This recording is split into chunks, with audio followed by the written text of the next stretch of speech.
How you doing in week 5? We touch bases on the Protestant Reformation and the effect it has on education nowadays. The quote that I selected is by John Calvin, and it is from the Institutes of the Christian Religion, second volume. Doctrine is not an affair of the tongue, but of the life.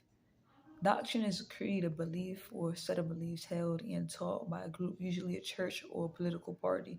A doctrine needs to be taught, being so that a doctrine is not an affair of the tongue, but of the life, or a doctrine should necessarily be applied to our personal life.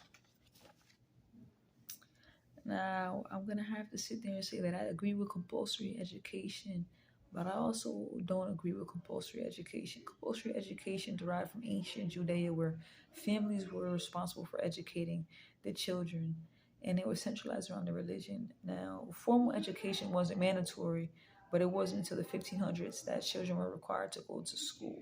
The focus was to learn how to read the Bible. Education has progressed, whereas it is not centralized around religion, and that's where in reality I said that I agree and I disagree with compulsory education because I do believe in the separation of the church and the state. And that is where it's interesting the effects that from the Protestant Reformation are still relevant today. And it has to do with the separation of church and state and what was considered a union of churches before the split in Christianity, where now you have Protestants and Roman Catholics. Martin Luther and John Calvin were two of the main theologians that partook in the split away from the Roman Catholic Church and papacy and created the Protestant Reform movement. There were many social changes that happened after intellectual and education related changes and political reforms. In Protestant countries, there were no longer Catholic Church controlled education organizations. The growth of education for children was one of the major intellectual changes that took place during the Reformation. There was a decreased power of the Holy Roman Empire. My philosophical thinking about the ethics and logistics of ensuring education for all hasn't changed, if anything altered, going back to understanding what doctrine means and how it is a creed.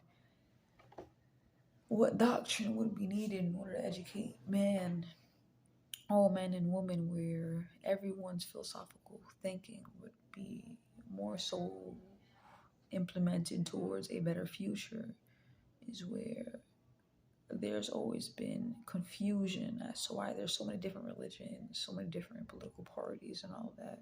And before the Protestant doctrine was taught, there were other doctrines. But to know the effect it has on humanity is the reason why nowadays you have college majors pertaining to such things as education. To be educated and know in those subjects and how education ensured for the future can be effective to society. Societal norms change, but it's always due to the fact that education increases daily, creating new discussions. And that is a discussion for week 5.